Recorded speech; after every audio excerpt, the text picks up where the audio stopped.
Hello, my name is Zachariah with Old Man Gaming. Welcome back, everybody, to Astral Drive. I know I usually have a cold open. I don't today. Turtle power. But we're back with Astral Drive. Episode 5. We're so excited. We've got all three of us back together again. And by three of us, let me introduce them. Immediately above me, Aether Dios playing Jerrold Abrego. Say hi. Hi. Good. Then we got the Buildmaster General, Philbilly 330, right in the middle, Nellis Stonehand. What's up, guys? And then we've got our unofficial TTRPG partner, Wizard's Respite, Ash, playing Alfred White-Hessel. Well, hello. All right, so I will do a quick recap of where we were after last time, because last time was kind of a weird session. We also kind of updated the skills on stream just to kind of give you guys a little bit more of an insight into the system that we're playing, because like I said, it's not out yet. We're looking to release it late June, early July. No release dates yet. Can't hold me to that. But yeah, so we gave a little bit of an impression of that as we reworked the skill system of the game. And then Nellis and Alfred had to deal with some animal problems in the Arboretum. Thank you. Train hit the mountain on that one. I wasn't even gonna try to help. Some wild animals, because the barbarians that had stormed the place, they tend to do that. Just let wild animals that they've caged up go to just kill as many people as they can. But during the course of that melee, Nellis actually befriended a spikeback, which looks a lot like a raptor. If you're in our Discord, head on over to the Astral Drive thread, and you will be able to see a picture of the amply now named Pickles, because Nellis has tamed him, and he is now his friend, and yes, compatriot. So he now has a live velociraptor on the ship. But they managed to kill the other animals that were kind of berserk and crazy with the help of Pickles. Befriend them. Way back 2 weeks ago, if you'll recall correctly, Aether Dios and Kelly, right? Kelly something? Kelly something. That's a good name for her, Zach. Kelly Kalins. Kelly Kalins, thank you. I would have found it in my notes eventually. Yeah. Kelly Kalins were kind of on their own after the very sad, untimely death of Carl Vargas to the Knicks. They managed to survive kind of by deserting this other barbarian that was helping them. And then they kind of just hid for a while until they found two gentlemen, both named Ned, both cooks, going through some crew quarters. One of them had a gun. One of them's a larger, fatter guy who looks more cookly, I guess. The other guy's thin with a pencil-thin mustache up top and a little bit more taller. So both of them they ended up, after some misunderstandings, kind of getting together and deciding to try and escape as a foursome. To do that, they headed for Hangar 13 with an access badge, which will allow them to basically start a ship they find there and get out of the hangar and off of this death trap for them. So that's where we are with everybody, correct? Yeah. Yep. All right, well, we were with, we're going to start with Aether since he missed last session. And we were with him right outside the main hangar to 13 with the Neds kind of going about their business. So you guys are about to go through hangar 13. The first Ned, you guys had talked a little bit, but not much, right? Yeah. After the part where they tried to shoot me, we talked a little bit, but I guess we just call them like Big Ned and Small Ned. I actually hadn't even realized I named them both Ned until like a whole, like I had to re-listen back because I was like, one of them's named Ned, and then I realized I just somehow had them both calling themselves Ned, just out of stupidity. So, yeah. Maybe we'll say that it's like maybe like all cooks are Ned. As long as they're not brothers, it's not that weird, I guess. They're definitely from backwoods Genesis if they're brothers. Their dad's Ned. One of them is Ned Jr. The other one is like Ned the Third. But all right, so you guys head up to the hangar 13. You guys start to you kind of look at the keypad to get through the door. Kelly goes up and starts pushing in some buttons. While she does, everybody starts with your momentum. Don't forget your momentum, your charisma as your starting momentum. And just a reminder on the new skill stuff, it's up to you to ask to solve something with a skill to gain a momentum out of it. If I'm asking you to roll a skill, it is because you have to roll a skill. All right. With the and the knowledge roll for figuring new stuff out, the exotic stuff, that always counts as a momentum because you're always actively trying to figure out if you can use it or not. Even if I'm like, hey, you've got to make a knowledge roll to see if you know it. You know what I mean? All right. So you guys head up to the keypad. Kelly starts to input some stuff. And the Neds are kind of standing behind you, kind of looking back and forth. And this entire time, there's been kind of like, it's been very Star Trek-esque. There's been a lot of red flashing lights going on, meaning a red alert on the ship sort of situation. And all of a sudden the lights dim and they kind of go to a yellow as the door to the hangar opens. And Kelly kind of looks up and goes, interesting. Do you think they've quelled the threat? Oh, that's supposed to happen? She's one of the Ned, the big Ned goes, I don't know if I trust that. I think we should definitely get on a ship and get the hell out of here. Kelly goes, now hold on just a second. The red lights means that it's a full emergency situation, but yellow means that we are under caution. It means that whatever threat is starting to abate. Maybe we should actually report to the command center. Smaller Ned kind of looks at you both. Listen, he goes, look, I'm just a cook, and I have been dealing with weird shadow monsters. He's just a cook. You're just a doctor. I mean, I know you've been trained here, but you're just a doctor, and this guy is like a priest who does money. Maybe we should get off this ship. Kelly's like, now hold on just a second. I am training to be a Hearth Collective officer. I'm finished with that training, and I am about to get an assignment. I was helping you to get to a ship because it was my duty to get civilians to safety. But if the danger has abated, maybe we should not be trying to run away with a ship.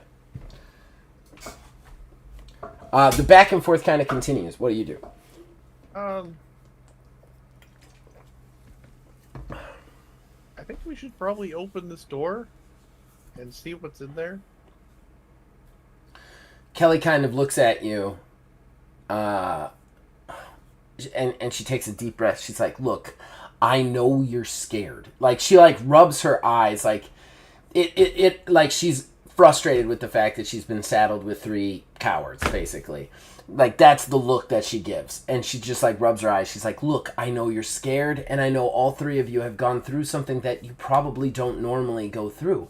But we're on a Hearth Collective ship, and if things are becoming stable, maybe, just maybe, things are fine. I mean, this is a ship full of people trained to deal with the worst of the worst that this galaxy has to offer. Maybe they've dealt with it. Pencil Thin Ned kind of steps up and goes, I don't know. I'm pretty sure there's 4 of us. There's 3 that want to leave, and only 1 that wants to go talk to base command. So maybe you unlock the door and let us the fuck off this station. And then Big Ned like reaches over and like calms the pencil thin mustache Ned's like, just puts his hand on his shoulder and just calms him. He's like, ho, ho, ho, ho. Come now, Ned. Let's not get overtly aggressive for no apparent reason. I mean, he turns back to Kelly and goes, look, I didn't quite get your last name, but officer, I'm pretty sure it still would be wise for the three of us to go into the hangar, check out the situation, and get to a ship, just in case those lights go red again. So now what do you say? No, I think we'll know really fast if those are good lights if we just look in the door, because it's right there, and we're here. Kelly takes a deep breath. She turns back to the keypad, types in a number, door flops open. Like the lock that was put on it slides open. Basically you see in front of you, it just opens up into a large hangar, much like the one that you docked in, but obviously not that one. There are 2 or 3 ships kind of just docked here of varying size. There's only one ship that looks like it would be possible for like the 4 of you to pilot it by yourselves. Kind of like a very small, like slightly smaller than the Millennium Falcon, not to use another sci-fi example, but slightly smaller than like a Millennium Falcon, but bigger than an X-Wing sort of situation. It kind of looks like an arrowhead, basically. You see that one. That one would look good for getting the fuck off this station. It's very quiet in here, like eerily quiet. The lights are still flashing yellow. There are a couple of like of the normal lighting that's kind of flickering with that eerie feeling from like damage. There are dead bodies all over the place though, like all over the place, just scattered. There's some thrown around. You see all of those like weird disembodied skeletons that the Knicks leave behind when they get like when they do whatever they do when you shoot them a lot, because you're not even sure if that's death. You see those around. You see a bunch of barbarian corpses, some Hearth Collective corpses. Like they're not like piled high, like some sort of like it just looks like a battlefield, basically. To one side of you, there is some stairs going up. They're kind of like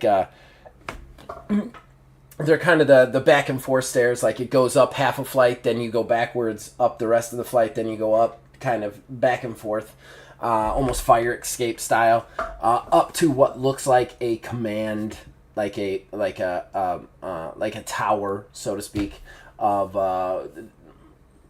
how they deal with access codes, people landing, scheduling, stuff like that. That's to your right. And then there's a bunch of other stations to your left that you don't quite know what they are. And immediately, once inside, pencil thin mustache guy, pencil thin Ned, looks at the doctor and goes, "Yeah, looks great in here. Everything looks really great in here. Now can we get on the ship and get the fuck off this absolute ghost ship?" And then he starts walking up the stairs. Okay, go ahead. Which one of them has the... She's got the card, right? Because she was opening the door? The card is to lower the lockdown for the hangar itself. To allow a ship to leave. She can get through a door because she's Hearth Collective personnel. Okay. So who's got the access card? I don't quite remember who ended up with it, but I don't know if anyone says who it is. I do not. I think you found it, but I don't know that anybody... You know what? I think you have it, honestly. Because you were the one who found it, weren't you? Yeah. You didn't hand it to anybody, so it's yours. No? Okay. Mr. Ned, it's kind of terrible in here too, but also not. I don't see any of those, like, terrible things. So, it might be okay to go check in. Actually, do you have phones on this thing? Pencil Thin Ned stops halfway up the stairs and turns. Give me empathy and empathy is the skill and perception. And your difficulty, we're gonna say, is actually a 15. Oh, I don't actually have empathy. It is a charisma-based skill. But that would be a 15. Pencil Thin Ned, when he turns around, has, like, you just feel this wave of hostility and violence off him. Like there's just, like, rage is under that man's If it's not face. contested, there's a 70. It wasn't, it was just a difficulty to see if you could kind of tell what he was feeling. Yeah, I mean, he's kind of obvious. Yeah, but, like, He's a cook. what I'm trying to say, though, yeah, he's a cook, but what I'm trying to say is there's more to it than that. Like, there is a homicidal aspect to his rage that is something more than you would expect to see from what you've seen from him so far. Fat Ned. I don't want to call him Fat Ned. Let's call him Big Bone Ned. Like Big Ned and Small Ned. BB Ned. It's alright, I can make these jokes, everybody. I'm a very big fat guy.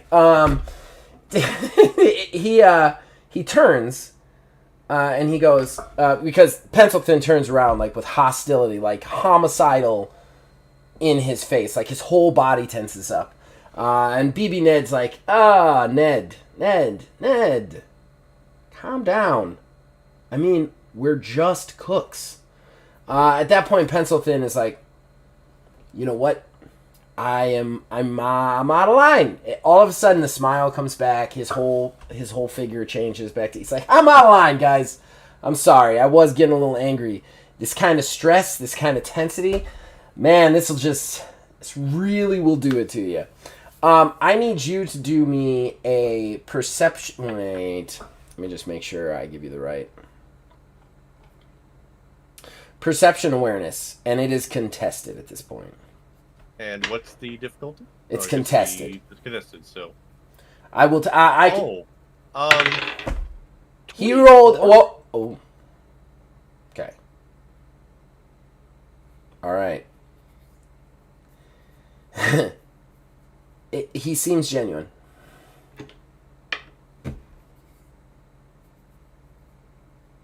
He seems completely genuine. Like, hey, man, he's a cook, and shit got crazy. He's like, hey, look, I'm real sorry. I did start to get wigged out. I don't think I've ever seen this many bodies in my life, and you know, this is just more than I bargained for when I decided to do, 6 months cooking meals for initiates. BB Ned's like, see, we're all friends here. No problems.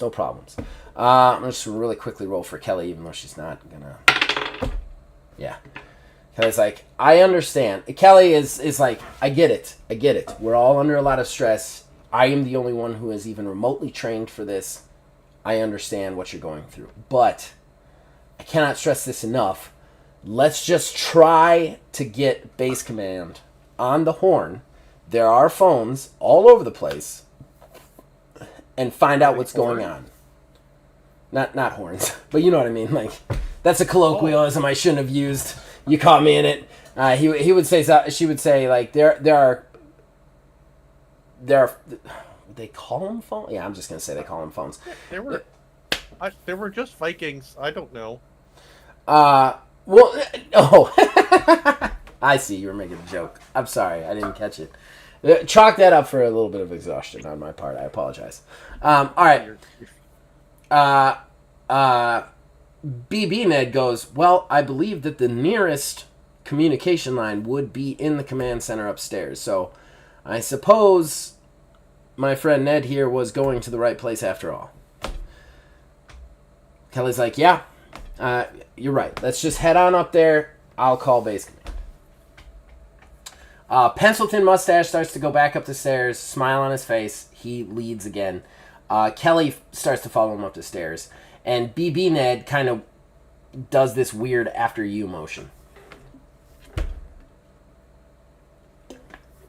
Yep, I'm just gonna walk along. All right. You guys head up the stairs. You get up into the command center. You go into the command center, and Pencil Thin Mustache looks right at you while Kelly walks over to the communication line and starts to go about dialing the command center and finding out if she can get in touch with them. Pencil Thin looks at you and goes, "Hey, do you mind giving me that access code just in case she doesn't get anybody on the line? I can have the hangar ready to go, because while we don't see any of those things right now, they could come back at any time."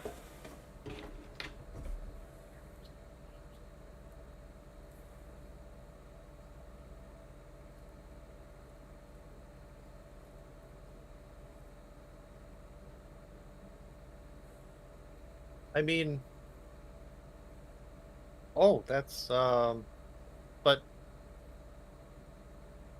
don't these things take a while to start? I don't know if they come back, then it wowould be a big difference. I think we should see what they're supposed to do. It's like, they're nothing to start up.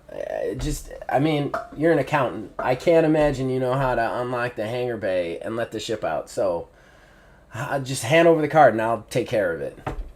BB Ned kind of like pushes past you into the command center. Not like in an aggressive way, just you've been standing there talking to Pencil Thin and he's just like, "Excuse me," walks past.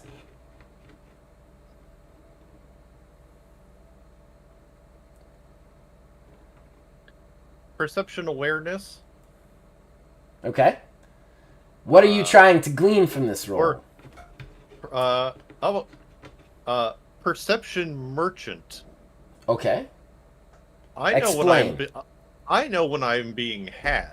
Okay. All right. Creative. I'll let it go. You don't listen. You don't work in face to face in a group of business people and not know when to spot somebody's trying to put one over on the bank. I will allow it, sir, since you are definitely doing it yourself. So you're using your merchant skills to suss out the lying. So go ahead and give me a roll. I'm gonna say your difficulty right now is a 10. 15. Okay. Or 17 if it's not contested. Your big thing. First of all, gain a momentum. Your big thing on this one is, you're an accountant priest who wouldn't possibly know how to work the computer to open the hangar doors and start the ship up. He's a cook that should also not know how to open the hangar doors or start the ship up. So immediately you're like, I think this dude just made a mistake trying to get the card. Also, I still have it in my pocket, right? Yeah. Oh yeah. You're not holding it in your hand. Because that was very much just a sleight of hand distraction move. Oh. Oh, I see what you're saying with BB Ned. No, BB Ned did not steal it. No, he didn't pick. It was a suspicious enough timing that it set off. Well, I don't have hair on the back of my neck, but if I did, it would go up. Yeah, he didn't palm it. Right. Yeah, I will say this, once you realize what you just realized, you do notice that BB Ned is making direct, like he is 3 steps away from Kelly and just moving at her. Not in a necessarily hostile pace, but directly for her as she picks up the phone to call somebody. Yeah. Hey, Mr. Ned, you've been on these ships, on these small ships before? All right. Talking directly to the big Ned. Talking directly to the big Ned. The big Ned does not stop moving. He goes, I did a tour once before.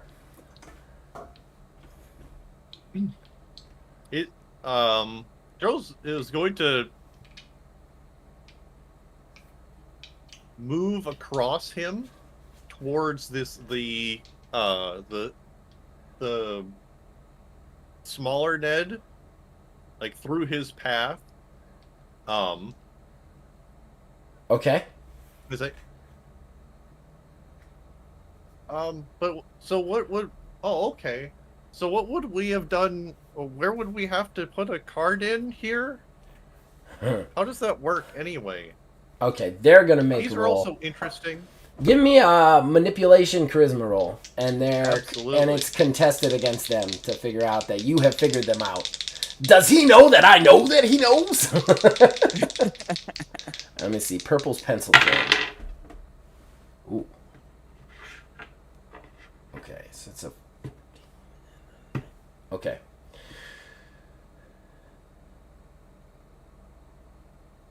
I'm going to. Can I do that actually? 2 momentum to re-roll if you don't like the roll. No, because it's for both of them. I have to. I have to roll against each one. Oh yeah, that's true. But I do have the momentum for it. So this will be for the first Ned. I will spend 1 momentum to lower the difficulty by 2. Okay. And that is a 23. All right. So which Ned were you doing that one against? Whoever the first one you rolled. I rolled them at the same time. So call Big Ned or Pencil Thin. I'm gonna say Big because Big is the first one who's gonna encounter me. Okay. Well, you're pushing through Pencil Thin. You realize that, right? So I was Pencil walked in first. Pencil walked then in first. Kelly, and Kelly, then me. Yeah. So I'm in the door. He goes past me. Big Ned goes past going you towards for Kelly. So Right. my Right. thought is that she's to my left, he's to my right, and then Thin is further. Thin is right in front of you. So that Thin... I'm walking across between Big Ned and Kelly towards Small.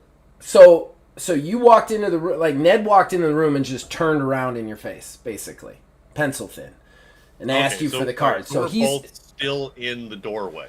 A little bit. You're a little bit forward because Big Ned pushed past you. So Kelly walked to the side of Pencil Thin, walked over to the comms, which is kind of to your left. So it would definitely be Thin Ned. Yeah, Thin Ned would be the first one you would go with. So is that who you want to make the roll against? All right, so you're lowering his by 2. What was your total roll? 23. Oof. Okay. And then second Ned, I'll spend how many momentum per? Per what? Per reroll?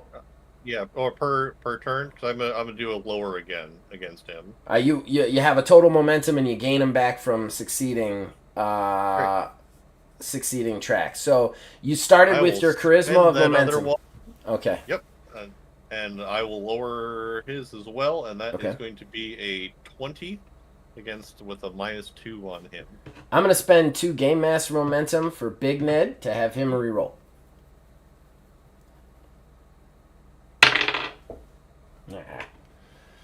Okay. All right. So you brush past Pencil Thin. Neither one of them seem to be onto the fact that you're onto them. Pencil Thin's like, yo. He still gets mad, though, because he feels like he's being ignored. He's like, yo, just give me the card and let me do it. And Big Ned's still moving towards Kelly. He's right up on her now. What do you do? My movement is intercepting his space. Okay. So if he's either going to have to walk through me. Oh, I see what you're doing. Okay. Or. All right. Okay. All right, so you step in front of Big Ned just as he starts to get together. I'm trying to make it look clumsy.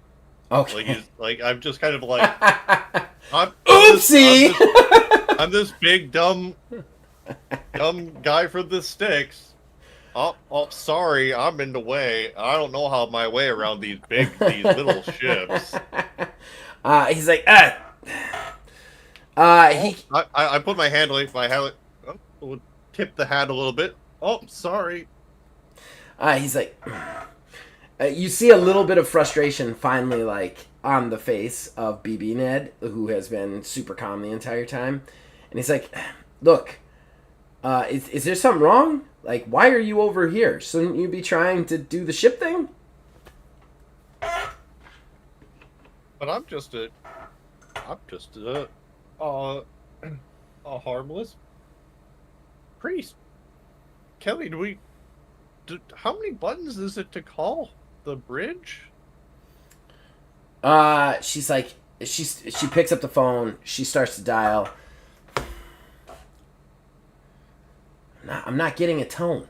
And then she does it again. She's still messing with it. Things work.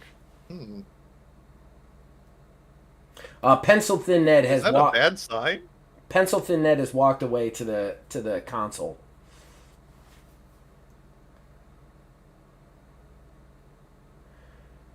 The Big Bone Ned goes, hey, you're not getting an outside line. I hate to agree with my slightly over-aggressive friend, but I think maybe our course is clear here.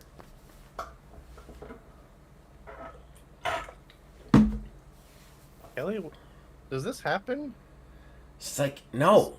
I can't imagine that the barbarians, she like hangs up again, pulls it off, starts to hit some key codes on it. She's like, I can't imagine that the barbarians were sophisticated enough to cut off the communications inside the ship. They're all hard-lined through the metal of this ship. The damage on the outside is not good, but it's superficial. I don't understand how we don't have communications right now, unless the bridge is dead. But if the bridge was dead, we would still be getting a tone from them. Like, she's flabbergasted, and she has not figured out what you have figured out because of her refined focus on what she's doing. She just thinks something's wrong with the phone. You hear Pencil Thin from the console, not turning around, just goes, hey, maybe we not wait around for the evil monsters to come back and suck all our souls.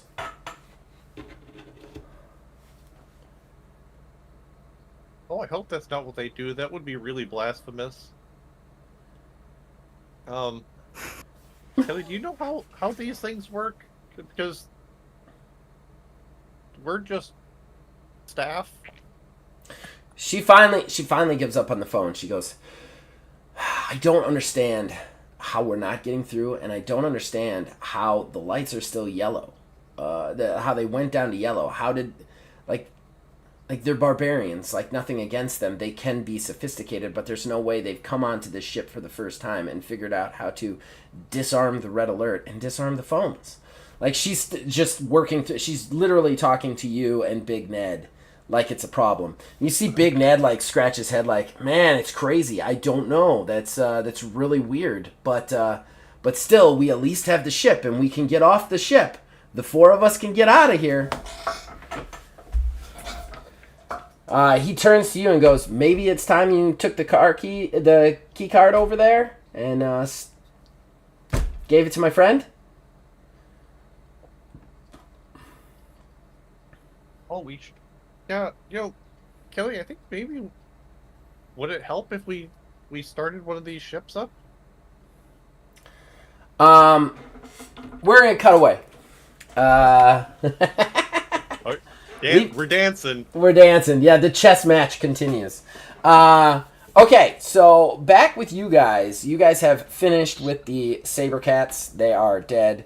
Pickles is with Nullus now.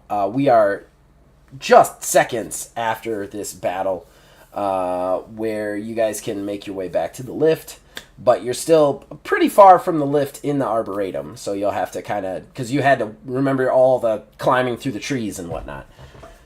But you're pretty sure the animals are all dealt with. Are we in the Arboretum still?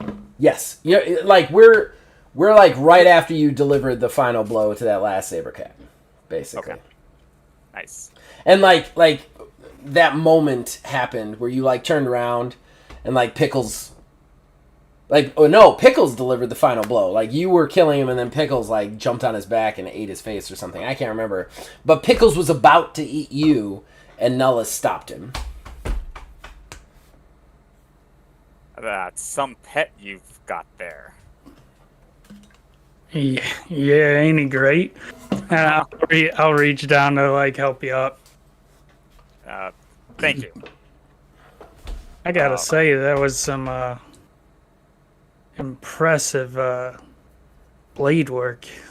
Man, the way that you jump and deliver those blows, it's, you know, I gotta say, it reminds me of the conversation we were having before we got interrupted, White Castle. And things just keep getting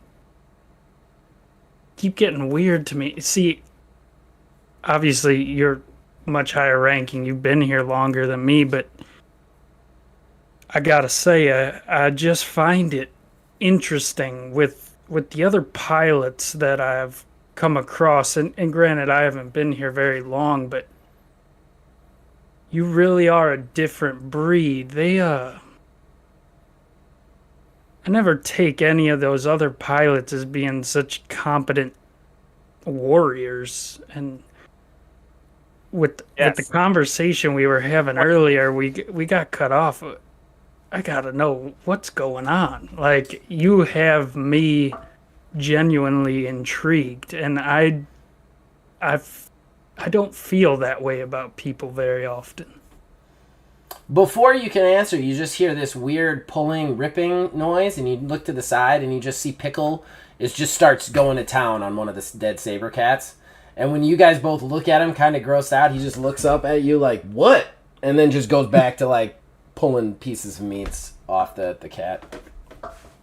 I have to admit, Nellis, I find it quite fascinating myself that you're able to defend a 6-foot-tall lizard with spikes within a few minutes. Are able to synchronize with them so quickly. That's magic is quite impressive. And I put a hand on his shoulder and say, well done, sir. You know, it is impressive, and it's strange to me. As far as the animal things go, I kind of grew up on a ranch, so I'm at least familiar with the beasts of the area. I've seen spikebacks before. We have to protect the herds from wandering spikebacks, so I have some familiarity with these animals. However, this one, it appears to have been broken before, so maybe that has something to do with the expedience of the bond I was able to build. But it worked out in our favor, so I ain't gonna complain. Oh, it worked out very well in my favor, and I sort of stroked my face where it was not bitten off. To be honest with you, I also had a different upbringing. My father was slain when I was a child, and I had to learn how to fight fast. I worked hard to get into the position that I'm in now, harder than some may have, and I'm going to work hard to continue to progress through my mission. But for right now, to get back to the bridge, I may need to rest for a while. That battle, well, it took it out of me. And I looked down at my chest, which has been just gouged by the saber-tooths, and then put my hand to it. Should we start heading back? I might check in and then find a place to rest for a while. See where we're at. Of course, maybe we could continue that conversation on our way. So, you say your father was slain. I wish I could say I could remember my true father. I don't know who he was, but how'd your father get slain? Was he a soldier or? Yeah. You guys are walking back while you're talking now, right? Yeah. Yeah. Cool. It was a. Are you familiar with the politics from where I'm from? I ain't even familiar with where you're from. You're quite the mysterious one to me. Shoot, I'm sorry. I'm blanking on the name Sure. of the It's one island. the archipelago. The archipelago, thank you. I'm from the archipelago. There's a wide variety of various islands and local governments and history there. My father was a man of means at one time, but his political enemies cornered him out of his ability to maintain his status, and then after that, there was just a matter of tying loose ends. Unfortunately, that meant my father's death. It's unfortunate. I'm sorry to hear that. I truly am. How, if you don't mind me asking, how old are you? Let's see, 35. You're not much older than myself. I have to say, I'm jealous of what you've accomplished and what you seem to be so adept at doing at such a younger age, piloting, and you sure are quite the wordsmith and the bladesmith as well. It has me puzzled, but I am generally impressed. Can I make a perception awareness roll to just to know if I think like he's intentionally walking around my questions? Yeah, but I'm gonna make it a 15 because he has fought That's with fine. you and he is bleeding from the chest heavily.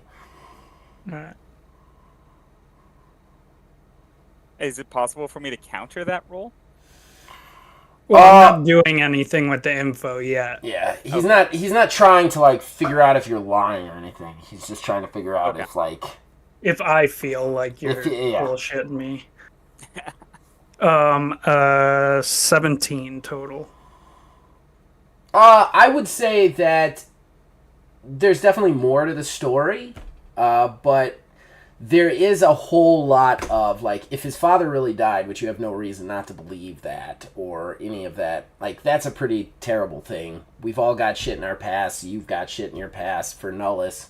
So he is dancing around it, but I would say on that degree of success, you're kind of like, I kind of get it at this point, So, plus he is bleeding from the chest and he has had a hard day, so you don't, like, you get more of a he doesn't want to talk about it vibe than necessarily a he's keeping something from you.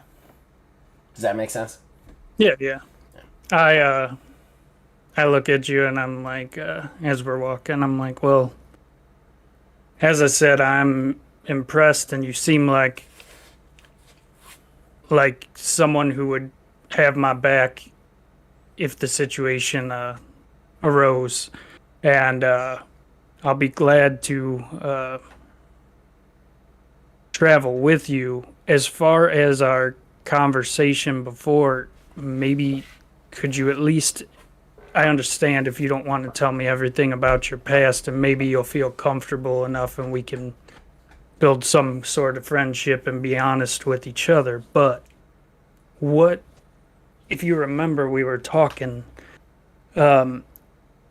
what is so important to you about this expedition that you are so fervent on continuing it with the matters at hand? You guys both get in the turbo lift at this point. You've made it to the turbo lift. I take a deep breath and I look at him and I say, look around. we were just attacked by barbarians. The solar system is stable, but how long will that last? We need to find something better. I've lived a challenging life, and I've learned that survival comes first. You can do nothing if you're dead. We can do nothing if we're dead. We need to find some way of stabilizing new territory to expand into, to expand our resources, our knowledge, to help fight against this chaos that surrounds us. I'm going to try to end the conversation definitively with a manipulation skill. Yeah, go for it. I'm not going to make it contested because his wasn't contested. However, Phil, take a momentum for that one because you passed that. Okay. And because you wanted to do it and you passed it. Just like his wasn't contested, I'm not going to make yours contested. Just give me... It's going to be another 15, though. Okay. And manipulation plus is intelligence? Charisma. It would be charisma. Charisma. Right, that makes more sense. Social skills. Yeah. Oh, yeah, no, I failed that horribly. All right. Well, in that case, Nullus. I'm going to say that the conversation does end because the turbo lift gets there. However, his reasoning is bullshit. You don't necessarily know why it's bullshit, but it is definitely bullshit. Whatever he just fed you is a crock of crap laced with maybe a couple of facts, but like there's some other reason that he really wants to go 2 star systems away, and you're not sure what it is. As we get up, I would look at you and just say, well, that is unfortunate. And that's all I say. We can go on together with suspicious minds. That should name, if these episodes had name, this would be Suspicion, because it's just everybody is just charisma chess matches everywhere. All right, so you guys get off the command center. Alfred, thankfully you're not in that conversation anymore, and you can find some medical help. Some medical people come over to you, start treating you, that sort of thing. What do you do? Like a medic comes right up to you. Nullus, you're called away by, like the minute you get off the thing, you see Thaddeus kind of walking over to you. So Alfred, we'll go with Alfred first. Alfred, you kind of walk away with the cuts on your thing. The medical team comes over to you and goes, "Oh, do you need treatment?" Just some bandages and rest. He looks at you, surprised, and goes, "Bandages and rest? That's a pretty deep cut. You sure?" Well, that's what the bandages are for. Get to work. Oh, sorry. And he hands you some bandages, basically. Okay. What do you do after that? I'm going to probably have to check in with Thaddeus and real quick, and I have to. I mean, like that's kind of my role. Yeah, that's true. And then so I'll probably head over there and check in with Thaddeus. Okay. So Nullus, you get to Thaddeus first because he's arguing with the medical guy. But he's not far behind, just long enough for Thaddeus to kind of come over to you. You can see the concern in Thaddeus's eyes because before you went into the Arboretum, you were, having a fight in your own head. So he is, you could see there's serious concern in his eyes. He touches your shoulder and he goes, my boy. I see you did oh my God! And then Pickles kind of wanders off the elevator, and everybody starts to pull guns.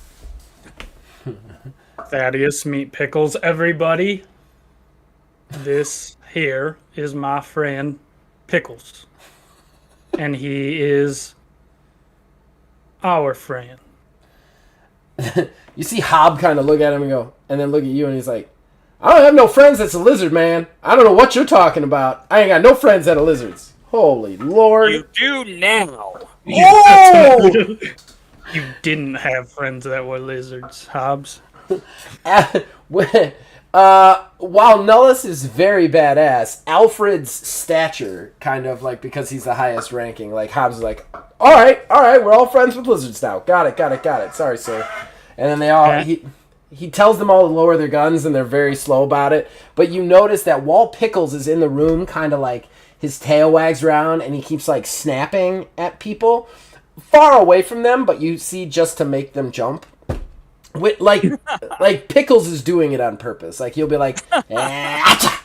And he'll like snap, and somebody will be like, ah, and then the lizard will kind of like walk over next to you, like almost like, yeah, I'm your fucking friend, bro. And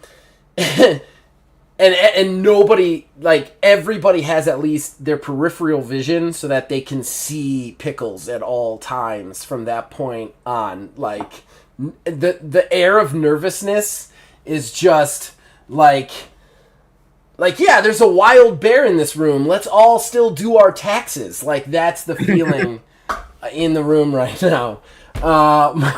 Meanwhile, Thaddeus kind of looks back at you. At this point, obviously, Alfred's over there.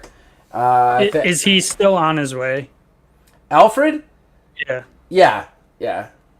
I would say after the whole show happened, I'll be like, Thaddeus, I know now may not be the time, but we really need to speak about myself, about our compatriots that we have met. I have a lot of questions and thoughts to run by you about what's going on with me. You're the one I trust the most, and the one I would like to talk to. I know now may not be the time, and I kind of see out of my peripheral vision that Alfred's headed over. And also, have you seen this creature before? Because it's been on this ship. Good God, no. Are you insane, man? I have never seen that in my life.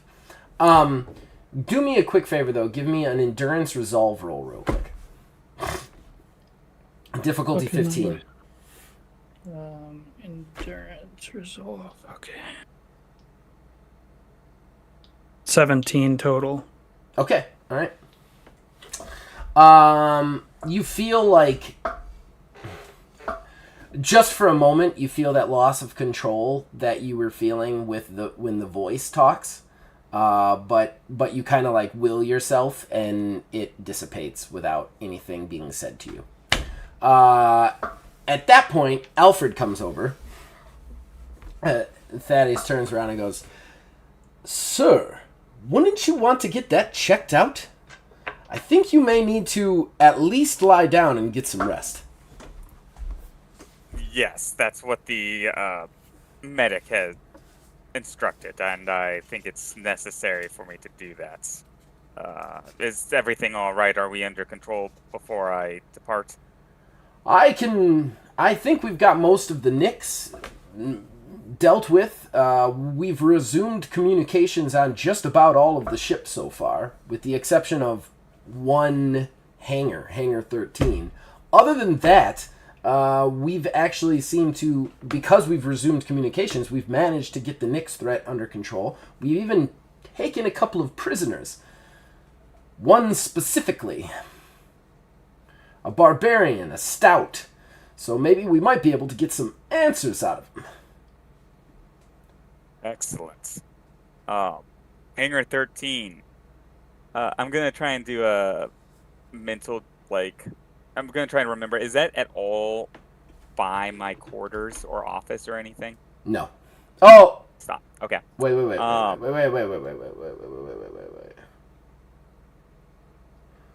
Yeah, it would be in the vicinity of that, yes.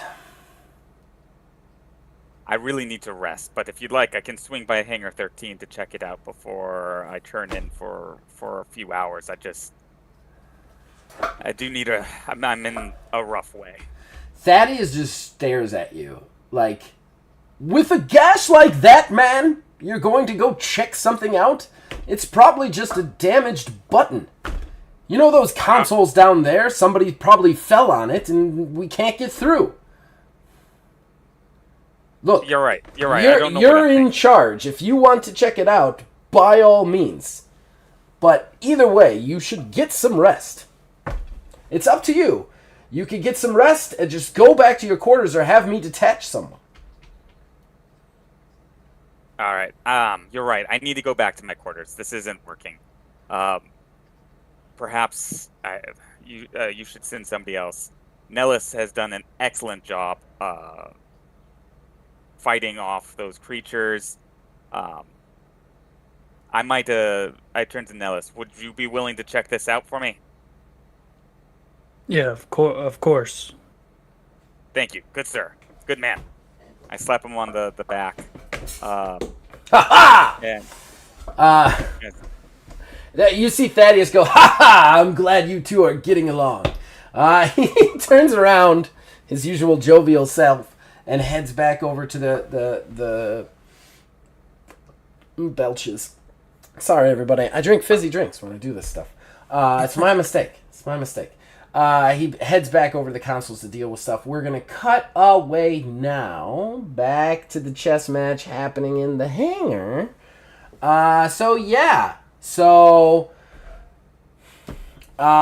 It's just this weird, non-understanding Mexican standoff. What do you do? So the last thing was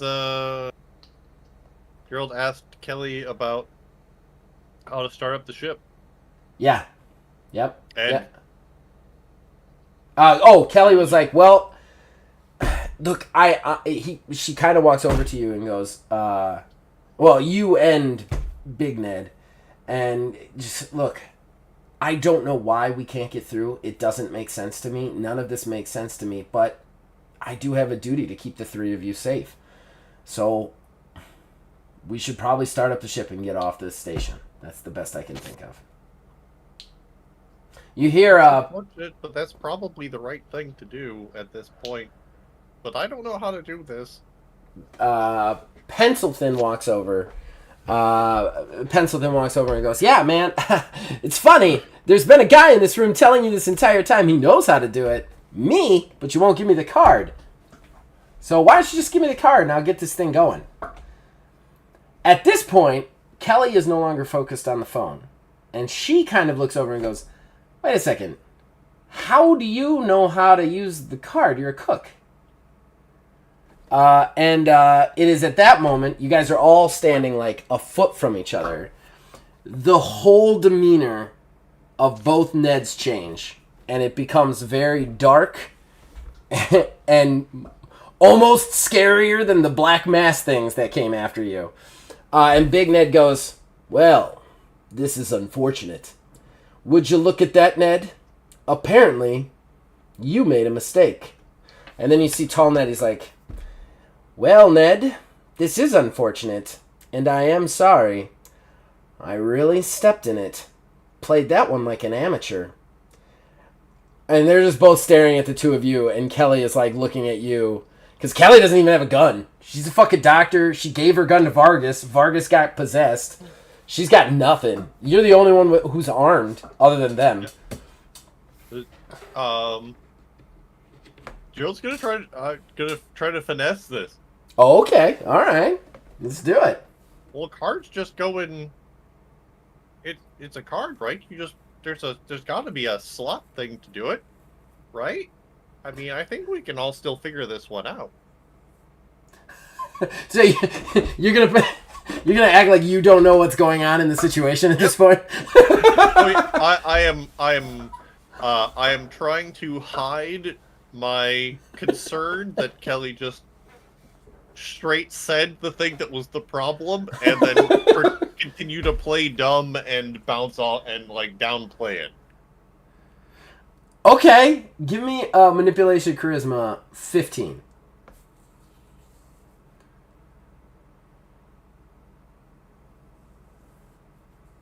Well, would you look at that? I spent one more momentum last round than I left enough to re-roll that. No, that was a complete and utter failure. Yay, I get another momentum. That's awesome. I can make some stuff happen now. All right. Yeah. You I misread that room. Yeah, this is not like they just look at you like the tall one's like, look at that, Ned. Big one's still trying to play stupid. And then the small one's like, yes, he is. Then again, let's face it, he's been pretty stupid up until this point. Kelly is like frozen because she has some skills, but she doesn't know what to do here. She has no weapons. She's a doctor. She's just kind of looking back and forth. She's like, what? Who are you guys? Oh, Big Ned just sighs and goes, is that really what you're going to worry about when we're about to kill you? She's like, what do you want? Like, you're obviously not barbarians. And you see tall one's like, oh, what we want? Him. And he just points right at you. Kelly's like, him? Oh, I mean, I'm only sort of supposed to be here. Don't think you really need me. But just between me,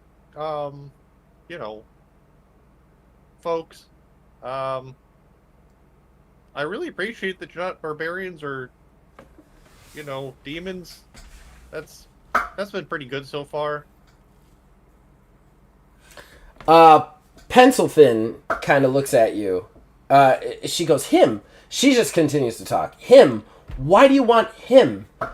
Big guy, Big Ned, looks at you and see he goes up under his shirt from behind and pulls out a very large meat cleaver.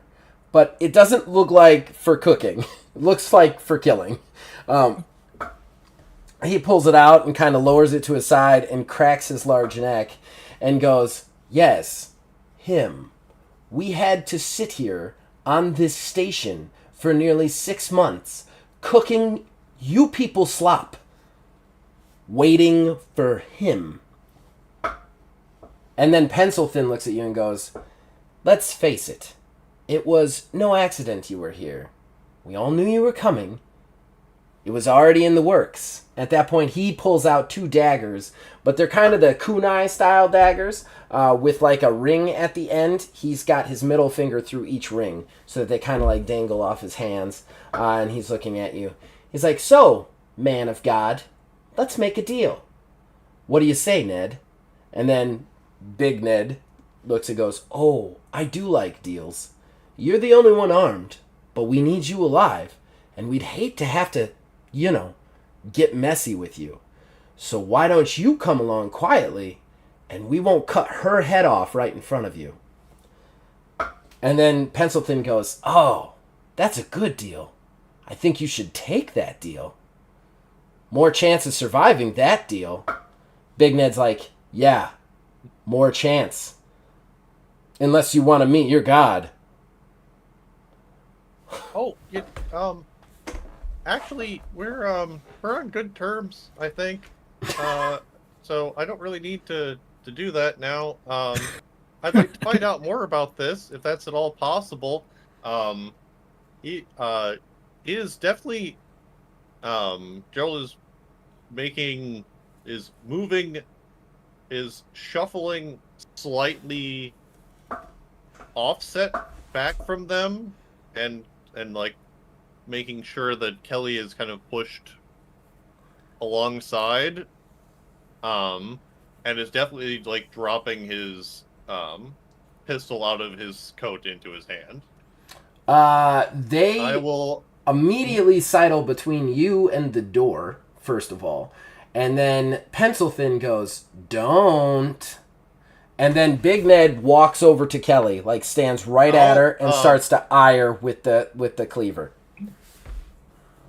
I do, oh man, he's just not very good at this. You know what? I'm gonna do it. I'm gonna go for it anyway. Oh my god. Not what I was expecting. He decides to not be a coward now. You're all gonna die. Agility ranged to, or I guess, or agility stealth to try to,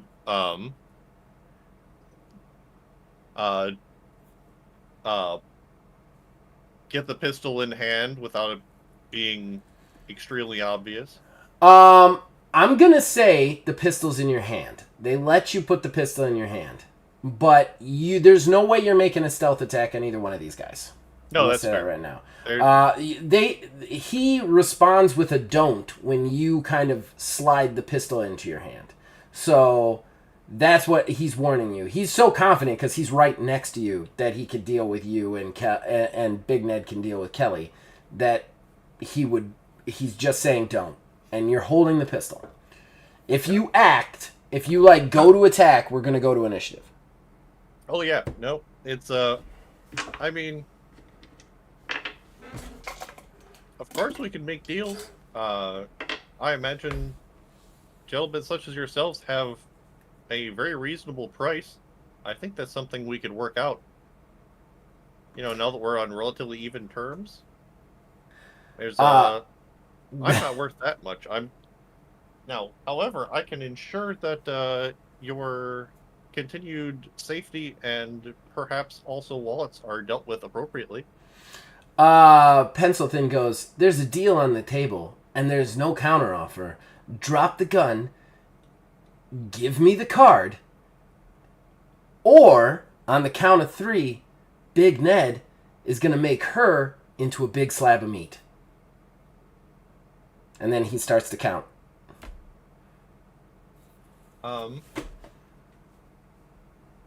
I know you want to, they're just not open to negotiation. Yeah. You're in a room with 2 serial killers. I like creative solutions to things. I really do. But these guys are homicidal maniacs. Oh, yeah. No, Jerrold is absolutely going to be trying to weasel a deal until the last possible second. All right. And that was...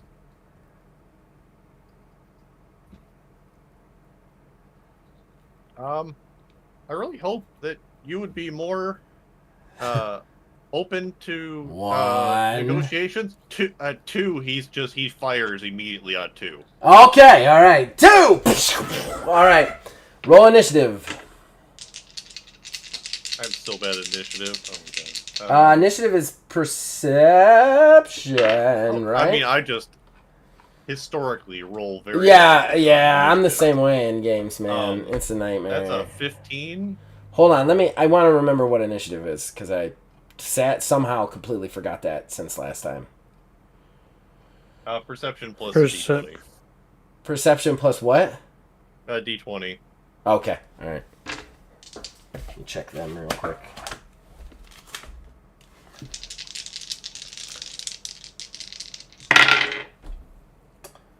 Alright, so we have make a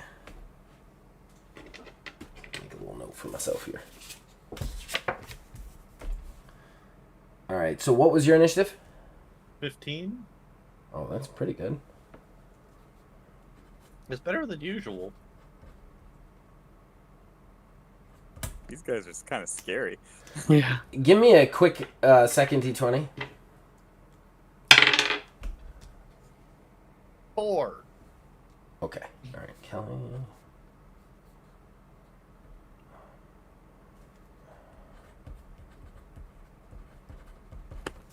Hold.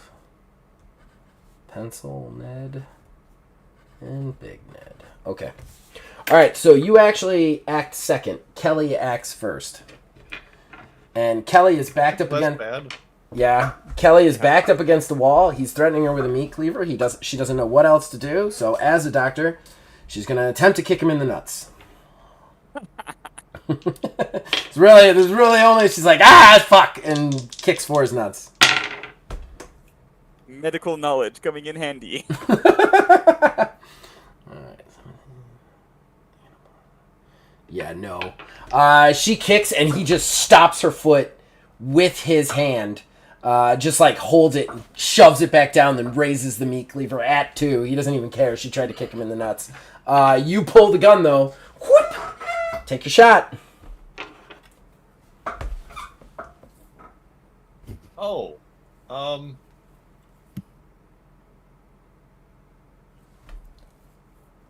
22? Wow. Okay. They've got a good bonus. He could deal. Sorry, 24. Washawa. Okay, he's still got a good bonus. He might be able to deal with that. I forgot the addition to the attack roll. Holy shit, he doesn't deal with that. All right, so that is a 9. So you beat him by 13. No, what? You had a 24? Yes. So you beat him by 13. Plus 3 sharp. That's a potential death. Instantaneous. Wait. No, he's got soak. Hold on. Gotta remember that soak. Right. He soaks 5. So 13 minus 5, that's going to be 6. It's still going to be an injury to him. He has extra vitality. It's 8. 8, yeah. No, it's 8. Wait, no. You were doing sharp damage, right? Yep. How much sharp damage do you do? Plus 3. Okay, so it would actually be... Because that's to the threshold, not to the vitality. Mm-hmm.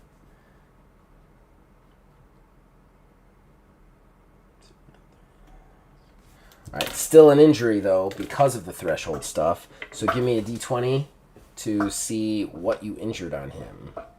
16? Don't remember what that is. I don't either, but I'm finding it. You said 16? Yes. Leg. That is leg. His agility score is reduced by 1. It shot low. Yeah, you basically fire a little bit early because you're just like you're quick firing basically, so almost hip firing. Just boom! The shot rings out in the thing. He's got the cleaver up. Just, as the big caliber round hits the side of his leg just below his hip. He kind of staggers to the side. Pencilfin is going to attack you. It's like, son of a bitch, always the hard way. Am I close enough on my way to Hangar 13 to have heard the gunshot yet? No, you're still in the turbo lift, and it's through a ton of metal. Okay. Because the talking was going on during some of this, too. So. Gotcha. Okay, I am going to spend a momentum for another attack from him.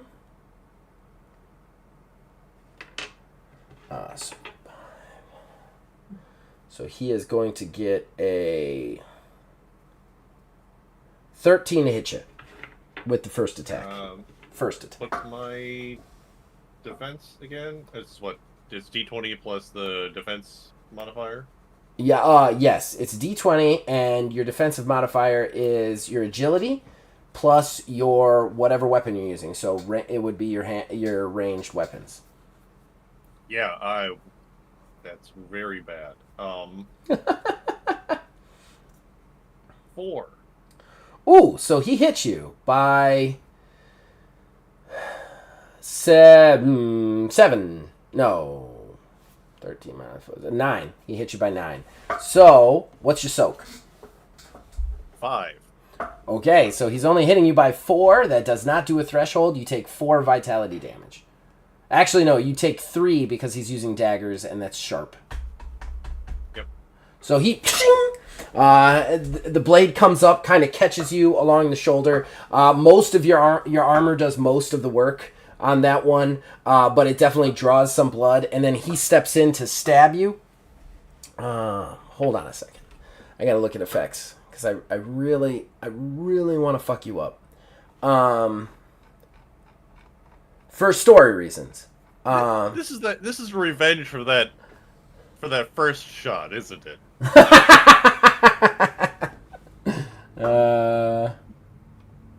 Nearly killing the big bad guy. Yeah. BBEG almost went down. That's true. That's true. That was my own bad. I didn't factor that guy's soak in at all. So like you did a ton of damage, but he had extra health, and I didn't even factor in his soak or his armor or anything. So like, it was kind of my own fault on that. Oh,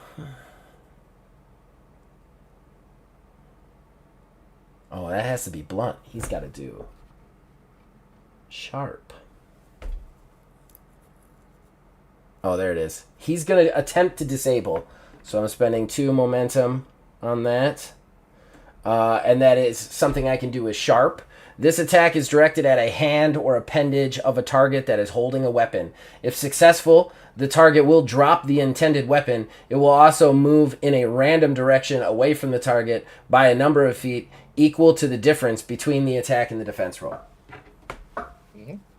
So basically his second stab, he just tries to stab in the top of your palm holding the gun. Yeah, this is pencil thin. Oh man. No, that'd be mean. So he has 10 total to hit you. 20? You motherfucker. Alright, he stabs, and you manage to kind of like scramble backwards so he doesn't catch your hand. So that doesn't work. However, Big Ned is on the case now, and these are homicidal lunatics, and he is determined to make you pay for not doing the deal. So he is going to take the cleaver to Kelly.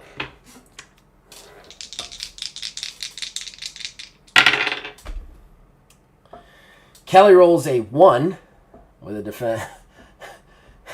Big Ned rolls I'm just not a good person to be an NPC around. Dude, do you guys want him to join your party? Because, like, everybody's around dies. I don't know if it's good for you guys. The dwarf is still alive. That's 16. The dwarf... Well, maybe. I guess I guess I did give that away in the side. You think he's dead, though. 16 on the bad guy side, so that's going to be 3, so 13 total. That is definitely a death save for her. So it would be 3 above 10, so she's got to beat an 8. She's got to beat an 8 to survive.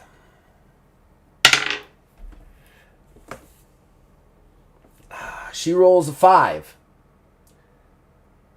No. This game is... only Brian's going to get this, but this game is shades of badass metal for you. Like, this really is. So I don't think she died. Does she die immediately? I don't think she dies immediately. It's so brutal. It is. It's still very brutal. I need to look it up because I don't necessarily want my stream to be known as the death stream. Although that would fit me for some reason. This is Game of Thrones in space. Like, everyone dies. Everyone you like dies too. How many? We should keep a live tally on screen of how many deaths there are before the party gets together. Yeah. Deaths of characters that I was interested in meeting too. Yeah, like Mechanica. We're getting to be like I want to make something paranoia levels of someone dies in character creation. I want to make something very clear. This is a game, because we're on stream, that I have prepared for more than most games. These are not random people. I wrote all of them up with serious backstories. I don't want them to die. I want you to meet them. This is why this is not like on purpose at all. Resolution. Critically injured. Alright. If a character... Okay, wait.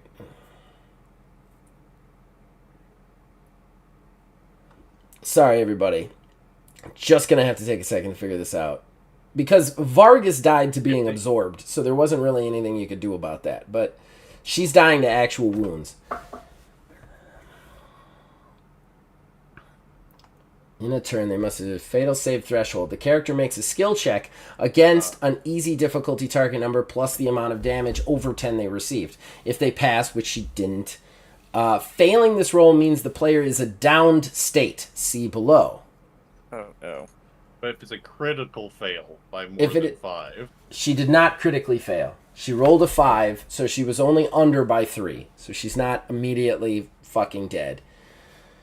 Okay. After the thresholds are resolved, the player subtracts the amount of damage from the vitality. Right.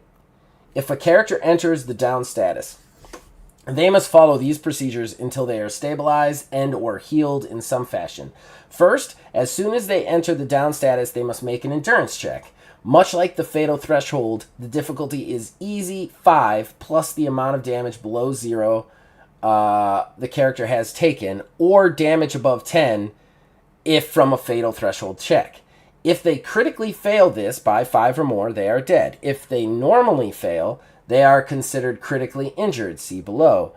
If they pass this roll, they are not dying, but unconscious for a number of minutes equal to the amount of damage below 0 they took times 3 unless they were woken up and healed. They remain at 0 in that state. Should they critically succeed, they are conscious and remain at 1 health. They are still very hurt and will remain unable to take any heavy action such as attacking, defending for the remainder of the fight until they are healed in some way. They can talk freely or move a max of their agility score. Okay, all right. So endurance check right away. It's at an 8. She passes that one. She rolls a 13 total with her endurance. So that gives her, a 12 total with her endurance.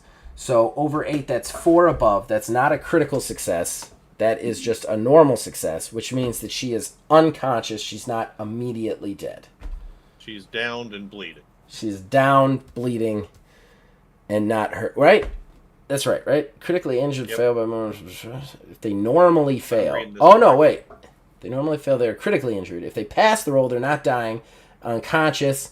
So okay, so he steps in, whoop, the cleaver comes down, huge string of blood off her chest, and she just drops like lab coat covered in red, face down on the floor immediately. Actually, I'm gonna say right now, because you're a coward, I want you to give me an endurance resolve roll. Or not, you're a coward. You're just not used to this level of violence. Yeah. Endurance resolve? Yes. Mentally, to not be broken by the stress of this. That is actually a 20. All right. So this is pretty fucked up. Surprisingly. But you still have free actions of whatever you want to do. Very fair. So I guess this would be at the top. Yeah, it would be you again. I got an idea. Big Ned, when she goes down, Big Ned looks at you and goes, "Oh, look at what you made me do." Real creepy like.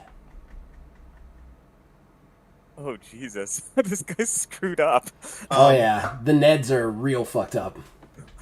I will say the Neds, when I first came up with them 6 weeks ago, they were random. I have since built a very long and complicated history for the Neds that make them very, very weird, fucked up bad guys. So Jerrold is going to point to Big Ned. The gun is going to go click, and he's going to briefly panic. I'm going to spend momentum, and he's just going to hit him with the gun. He's going to hit him in the open wound on his hip, and then hit him over the head. Big Ned? Yeah. Okay. So I'm spending a momentum. And then for an extra action, and then this is going to be. I don't know. What's the system for improvised melee weapon? You would just use your if you have a hand-to-hand skill probably, and then just add your force. You actually Alright, use. Wait. You actually use melee. You use your force, but the damage is. Yeah. The damage is considered blunt. Yep. And there would be no. I'll probably give you a +2. +2. Okay. Well, no, +1 blunt. +1 blunt. Any offensive modifier? No, there's no actual offensive modifier, just the DRM, which is the +1 blunt. Terrible idea, but he's panicking. Well, you ran out of bullets, I'm guessing. Yeah. Yeah. That first one misses completely. Okay. The How do you know it misses completely? It's contested. I just rolled a 1 and then a 2. Oh, okay. Oh, all right. Yeah, you whip one at him. He ducks under it, even kind of hobbling. You kind of try and stomp down on him. He ducks again to the side. And at this point, oh my God, the Neds, they need to do something because Phil's going to be there in like a round. The big Ned's like, this is becoming untenable. This is becoming untenable, Ned. And then Pencil Thin Ned is like, I know. Drop your gun and let's go. He says to you again. And then he is going to attempt to disable you one more time. Well, wait, doesn't Jerrold have one more swing, or did you? He swung twice. That was a 1 and a 2. Oh, I gotcha. Yeah. Sometimes it'd be like that. Pencil Thin, for his disable, only rolled... Where is it? Oh, that's... 11. Alright. 16. You dodge. You're still in this room. You kind of step backwards as he tries to hit your hand again. Then Big Ned steps in again, and this time Big Ned is going to use intimidation on you because you are now back to the wall with both of them with melee weapons, experienced murder fighters to try and get you to go with him, basically. So it'll be a contested. He's going to go intimidation. It'll be intimidation force for him. You have to roll endurance resolve. Okay? Okay. Big Ned's like, drop it! And he rolls, holy shit. He rolls a 22. He completely, that's a 6. Oh, yeah. I was going to say, like, drops you could... it immediately. Yeah, I was going to say you could resist if you got close to him, but, like... No. That kind of... Yeah, you're fucking done. All right, at that point, Pencil Thin Ned, like, lightning fast now that you're done, Big Ned puts the cleaver up to your throat to hold you kind of in position. Pencil Thin whips the card out, slams it in the console, types some buttons, then starts to drag you down the steps. You guys get down the steps and start to cross the hangar. Phil, the turbo lift door opens. Here's what you see. About 20 feet away, because you come out right under the kind of the control, the kind of raised control panel table. You know what I mean? Sorry, the control room, the raised control room. Your turbo lift kind of comes out right under that. So you are in the hangar. You see the bodies, all of the scene that I described before. About 20, 30 feet in front of you, heading towards the ship, are the Neds and this Arma. You have not met any of these people. I've just come to realize you don't even know what they're looking for. So you just see these two Neds and this Arma making their way towards the ship. Give me a perception awareness with a difficulty of, we're going to say 5. Oh, I barely even hit that. 6. I'm gonna honestly That's say not good. you're gonna kind of be like, at first it just looks like three like dudes, like civilians who got caught in the wrong place running for a ship, and you kind of call out at first like, hey, the lockdown's over, we stopped them, kind of, you know what I mean, something like that.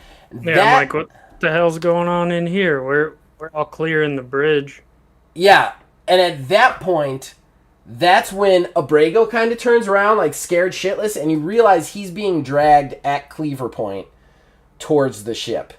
They're like, I would say they're like 15 feet from the opening of the ship, and you're 30 feet from them. They all kind of like spin around, and you see like Pickles like get low and start to cock his shoulders, like waiting for you to tell him to move. And then the pencil thin one goes, hey, Ned, we've got an interloper. And then you see small Ned with the cleaver, kind of, he's standing side by side because he couldn't be behind him with the thing. Abrego's too big. So he's standing next to Abrego with the cleaver up to his throat, and he goes, stay there, we're going to back onto the ship, and we're going to leave. Nobody gets hurt. And they're slowly backing towards the ship now.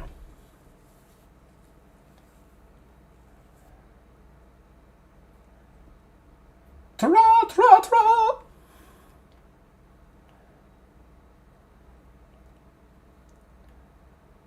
Okay, so what I'm seeing is them with a dude who is clearly in danger because they have a knife to his throat, Yeah. essentially. Yeah. So I can deduce that who's the good guy and bad guy from at the very least, you can tell that these two people have imprisoned, are holding the Arma against his will and attempting to move him onto this ship. I mean, it's a very confusing situation because they are not barbarians. They have like Hearth Collective cook gear on, and you think you've probably seen one of them.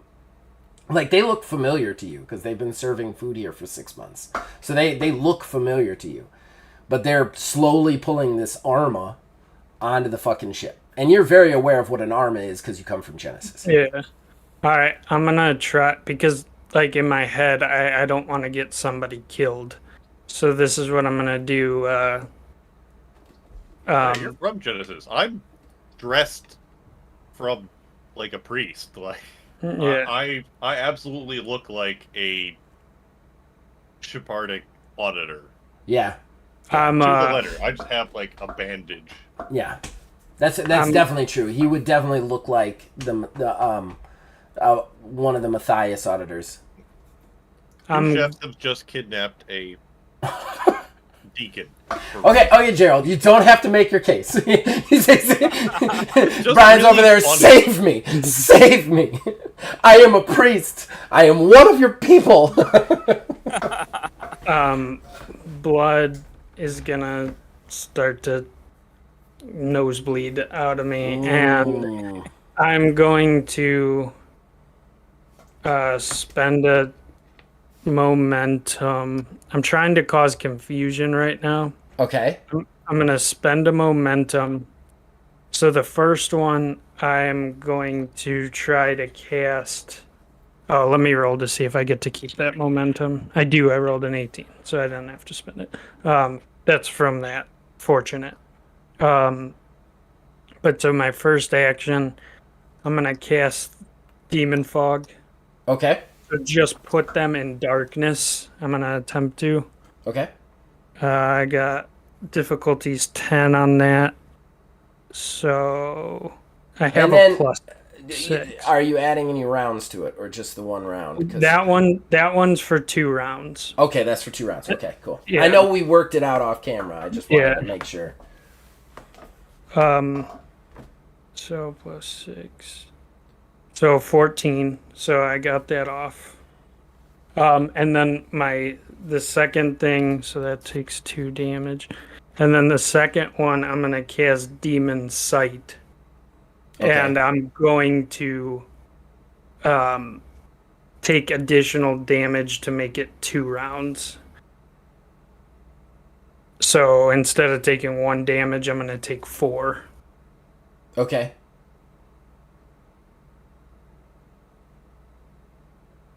I rolled a 19, so I'm cool. So I got those both off. So Okay. basically, I just put them in complete darkness and made it so I can see into the darkness. Okay.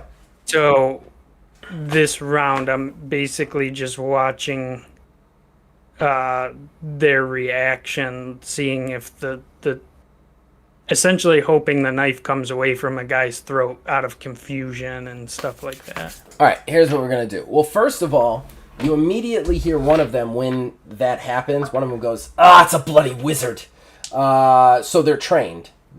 Not necessarily in magic, but they're not cooks. I mean, not that that wasn't obvious already, but they're enough to know what's happening. So I'm going to really quickly make... what I'm going to do is I'm going to make an endurance resolve roll for Big Ned to see if he kind of lowers the cleaver at all once in the fog, like gets disoriented. Pencil Thin is basically like... And I'm going to make a resolve roll for Pencil Thin too. Depending on their success level, because their back was to the ship, they can just keep backing up. But I want to see if they're resolved enough to not make a mistake in the darkness. You know what I mean? So, Big Ned, for the knife being pulled away, he actually succeeds. So, he is going to keep the knife ready at Abrego. And then for them to not get confused. Okay. So, here's what you see through the darkness. Big Ned is a homicidal maniac. He's resolved. He does not drop the cleaver. He actually even says, just keep backing up. Our backs to the ship. And he starts to back up. However, Pencil Thin Ned starts to back up, but you could see that he kind of turned to the side and turned back. And when he turned back, he kind of turned too far back because it's in the dark. So once he hears Ned, he starts backing up, but he's actually backing slowly away from the Ned holding Abrego. So Big Ned is still on track to kidnap Jerrold, no problem. However, Pencil Thin Ned is slowly backing away to the point where he's actually probably going to stumble away from the ramp going up into the ship. Okay. But they're just going to keep moving hostage situation style. They're not going to take any attacks because they need to get the fuck out of here. They know that now. Okay, so I'm... Alright, so it's top of next round then, essentially. Yes. Okay. Let's do a quick initiative. Alright. Not that they're going to attack you, but there is an action they want to nice. try. I want to see if they get it before you. I got... Alright, so we got it. For Pencil Thin, we got 18, 19, 20, and then... I also hit a 20. Oh, really? Well, Yeah. Big Ned only rolled a 19, so re-roll with Pencil Thin. Pencil Thin gets a 15. What'd you get? So 12 total. Okay, alright, so Pencil Thin gets to go first. He doesn't attack, but what he does yell out is he goes, just so you know, cowboy, you're worrying about us. We just opened up one of your personnel up in that command center. She's bleeding out pretty bad. You don't get to her. Her death's going to be on your hands. Isn't that right, Ned? That's right, Ned. And they are being completely honest about that. You don't even have to have a roll. You believe them. Say, well, we best make this quick then. And I whistle. I can't whistle. Oh, he's but- going. He's just... Chick, chick, chick, chick, chick, chick, chick. You just hear his clicks across the floor. And then I am going to, for my action, spend another momentum to make 2 actions. Okay. 2 shots, essentially. Okay. Ooh, nice. Who are you shooting at? Well, I was gonna shoot at big. I'm trying to hit big and not hit the giant armor that he's got as a human shield. He so is I, next. Well, no, he's next to me, not He in is front of next to me you. because he's too. I am I'm too going big. to say, if Big Ned beats your roll by 5 at any point in time, you will hit Jerrold. okay. Okay? Yep. Because he's next to you, so it's not like it's like a sniper shot, you know. But Yeah, we're not doing. still, if you critically fail, like 5 or under, you're gonna clip a Brago. Oh, I roll. It's gonna be a speed situation. Shoot the hostage. Yeah, I draw my guns and I'm gonna use my main action just to close my normal distance. So Okay. that'll get me within 15 foot or Yeah, so of yeah. them. Alright, for my first roll. Oh, those are both good.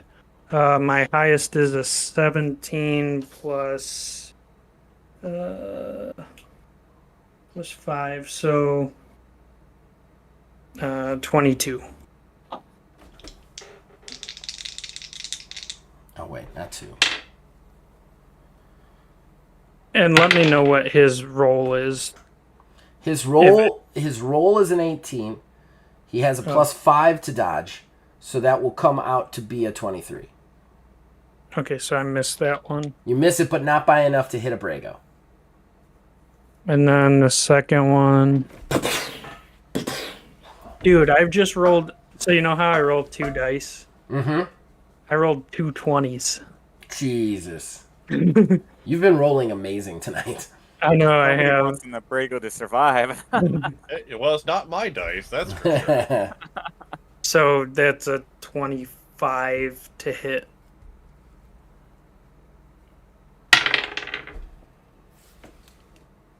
Oh, plus my demon sight, so 27. Okay. Holy crap.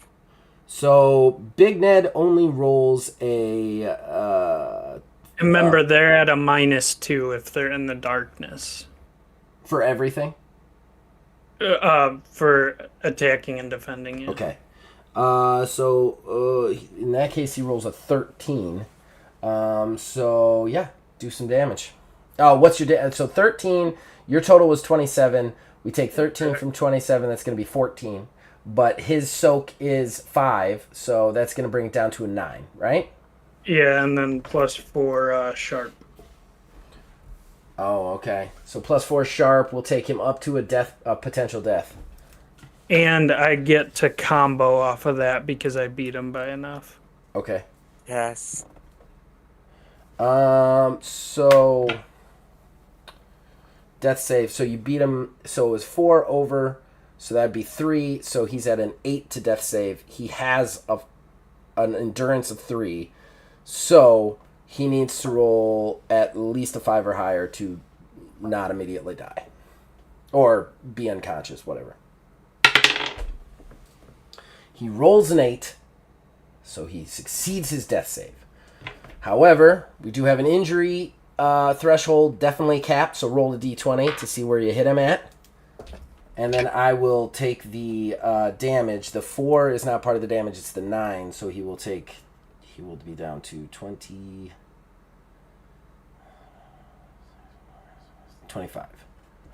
A 2 is what I rolled. This dude have? He had 40 to start. Big Ned had... I mean, you guys all have 30. That's pretty big. What'd you roll there, Phil? A 2. A 2?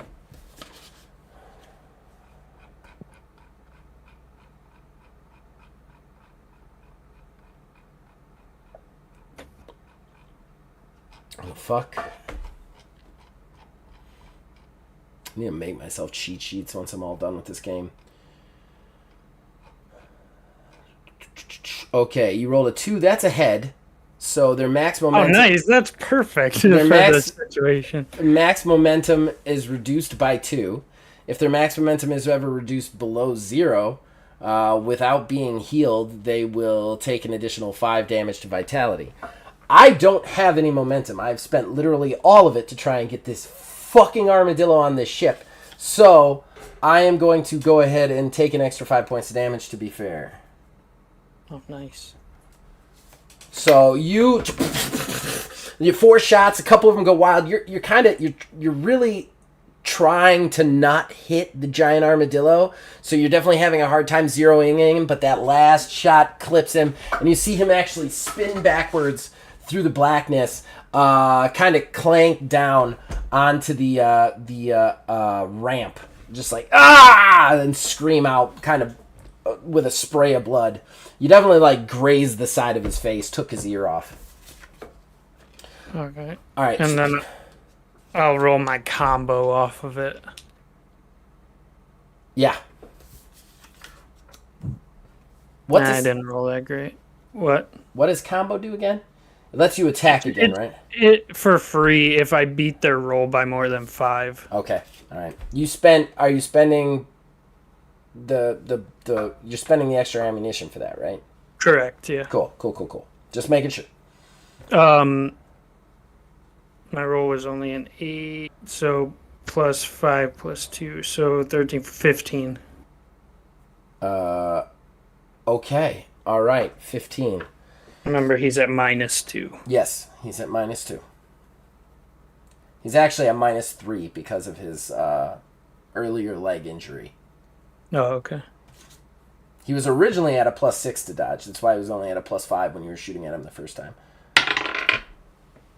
What did you roll to hit him? He rolls a 12 plus the +3 would be 15. Also 15, so he got it. Okay. Or wait, no, he doesn't. He doesn't, but it doesn't do anything, basically.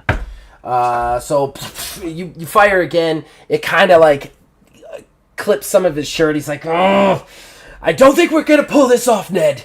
And then you see Pencil Thin kind of like uses the sound to hone in on Big Ned. And then they both just start to try and get up the ship. They're not fucking around with the armadillo anymore. Yeah, well, Pickles would be headed towards. He would, but he was 30 feet away. He won't make it to him. Oh, okay. There's just no way he would make it to him, even if he used both actions. He'd still be about 20 feet away. So basically, they use their actions, because it's their turn, to scramble onto the ship and hit the button to the door. I'm going to say this, okay? Abrego probably just... What do you do, Abrego? Just out of curiosity. Just like... No turn. Just like, what would your reaction to be to this? Because you're in the absolute darkness, too. You can't see anything. He's going... The second that that knife goes away, he's diving in the opposite direction, rolling into a ball, and just like rolling. Okay, all right. This might be a little plot armory, but I'm gonna do it. Basically, the two Neds jump onto the ship. Pickles is honed in on them until the massive armadillo rolls away, and then he stops and starts to like charge the armadillo, not really knowing that he's not allowed to eat the bigger meat. So Nullus, you have to take the second to be like, Pickles, don't eat that one! And at that point, the door shuts, and the ship basically, you can hear the ship powering up. There's no way to get onto the ship. It basically, all you could do to get Abrego away from the ship before it takes off and jets out of the hangar. Alright, so the Neds escape. The Neds do escape. The Neds escape. Barely, but they did not get what I wanted, which was Jerrold. But that's fine. So, yeah. At that point, we're going to call it for the night. I think that is a perfect place to call it. That was fucking awesome session. I don't know how you guys feel about it, but that had everything. That had intrigue. That had violence. That had psychopaths. That had heroes. That was amazing. And Kelly's still alive. You guys can't blame me for that. And you finally crushed my endless victory streak. That's true. And then it's just like, well, your 20s are spent. It's time for 2s. I'll give you... Oh, sorry, go ahead. I was gonna say, and episode 5, we have seen the glimmer of hope that we're all gonna meet each other. Yeah. I was really trying to kidnap Jerrold. Really trying to kidnap You Jerrold. were really close. I was literally 5 feet away from kidnapping. But Phil was missing a couple, and I was like, oh my god, if he misses one more, they could do it. And then he hit him in the head, and I was like, fucking shit. Oh, that last shot just clipped him. I was like, can't do it. And like the intrigue, man. Like, why were they trying to abduct him? Mm-hmm. Why were the Vikings here? What's going on? You're definitely going to get less answers because Jerrold wasn't kidnapped. I was going to say that right now. Because there's nobody to tell you why the Neds were there or doing what they were doing. And there is a reason. Someone's going to look back at the VOD, watch the VOD, and see the moment where I looked at my character sheet and saw the one bullet remaining. Oh, no. When you said click, I was like... I'm not going to lie. You're definitely going to get an extra experience point for remembering that you ran out of bullets. I know everybody does it, but like it would have been so easy to just like start hammering people because I did not fucking remember. I didn't even remember to remind you, whereas I usually remember to remind Phil. I didn't remember to remind you, and you're like, it's click. I was like, okay. There were several places where I was like, oh wait, I should keep track of my ammo because it's a revolver. And then I was like, wait. There's no way Jerrold would even keep track of this or remember to reload when it's downtime or anything. Like, this is probably the 6 times this gun has ever been fired. Yeah, would he even have spare ammo? I don't think so. It's truly a for show sort of thing. Yeah. If he does, they're probably dummy bullets on his belt. Oh boy. All right, well that is it. Let's do the required plugging. Aether, anything specific you want to plug this time? I know you usually don't have anything, but I gotta give you a chance. No, that's fair. Nothing new for me. Take it away. Phil, Billy, anything you want to plug? Just this, having a lot of fun with it, and excited to also start with Zach and Wiz, the Teenage Mutant Ninja Turtles thing. Yeah, that'll be fun. So super when that comes out, check that out and super read up on Wizard's website on the his articles on trends. They're good articles, guys. They're good. They're good TTRPG articles, man. Go to wizardsrespite.com. Wizard, anything you want to plug? I would like to plug the Friday's drop of Sanctorum. Yep. We got that coming up. We're doing a deep dive, Zach and I, on our wives. Our wives. Like there's like a good chunk where we're just We start talking about a game and we end up just talking about being married for like 20 minutes. and a co-op game, Lost Among the Starlit Wreckage, which is a really fun game. It's cool. Which is fun to play with your spouse, which is why we're talking about our wives for like 20 minutes. yeah, that's what happened. And that game, I really want to play that game at some point in the future. To go ahead and piggyback off that, at some point, me and Wizard will do the one-on-one sessions every once in a while. We're going to do smaller games like that, and Starfish sitting there, T-Shop, stuff like that. But our once-a-month stream will kind of change to a very targeted TMNT and other strangeness game because me and Wiz couldn't stop playing it. Like it was so much fun. We did 2 sessions. We did 2 sessions in a character creation session, and then it was like we can't stop playing this. So I asked Phil Billy to join, and we are now going to once a month do TMNT and the other strangeness. And I have our first streaming date will be a week from tomorrow, Thursday the 22nd. This will only be once a month. It'll be about the same amount of time as this, but not as often. And I'm super excited for it. It's just for fun, guys. It's not a game that I'm releasing. I do have a couple of homebrews for it that I might write up at some point in the distant future and put somewhere for free on itch or something. But Yeah, we're playing Palladium, the old school 80s Palladium, TMNT and Other Strangeness. Wizards Tex and the Stump Girls are returning for round 2. I'm also going to be running a bunch of supplements from the fucking 80s that I've had to like go through and like update. I'm so excited. I'm doing Truckin' Turtles, which is it's literally a road trip campaign in a semi-truck. It's amazing. I can't wait to run this with everybody. And then, of course, Philbilly is bringing in an alligator by the name of Roswell, which is going to be... I don't even want to go into it because I don't want to spoil anything more than his name and the fucking character. So please, everybody out there, check that out next Thursday. Obviously, check out the Sanctorum. Check out everything this channel has to offer. We do video games and TTRPGs here, splitting our time between both. There's plenty of content. We literally have a piece of content for every day of the week, so please check it out. And then other than that, you can actually contact us on Facebook at OldManGamingDH. You can contact us on Twitter at OldManGaming9. You can join our Discord. The link's on the description below. You can influence this in all of our shows there. Also, check me out on Twitter and check out our Linktree, because that is the gaming company that will eventually be releasing the system we use to play this. We also have 2 other games that we've previously released that I'd love it if you bought, because I want to make money off this so that I don't have to work at something other than this. But one of those games is only $4. $4. I mean, who cares? Buy it, use it to fucking start a fire. I mean, it's worth that, right? $4. All right, I'm gonna stop talking. You guys, as long as you keep watching, It's not listen. a very flammable book, though. It's digital only, so it would be really not flammable. Don't burn your computer. Yeah, it's a PDF on your computer. It would not work at all. That's the worst thing I could have said, honestly.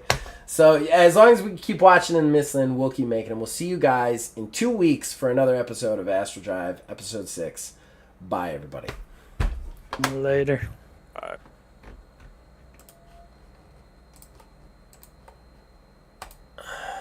We are...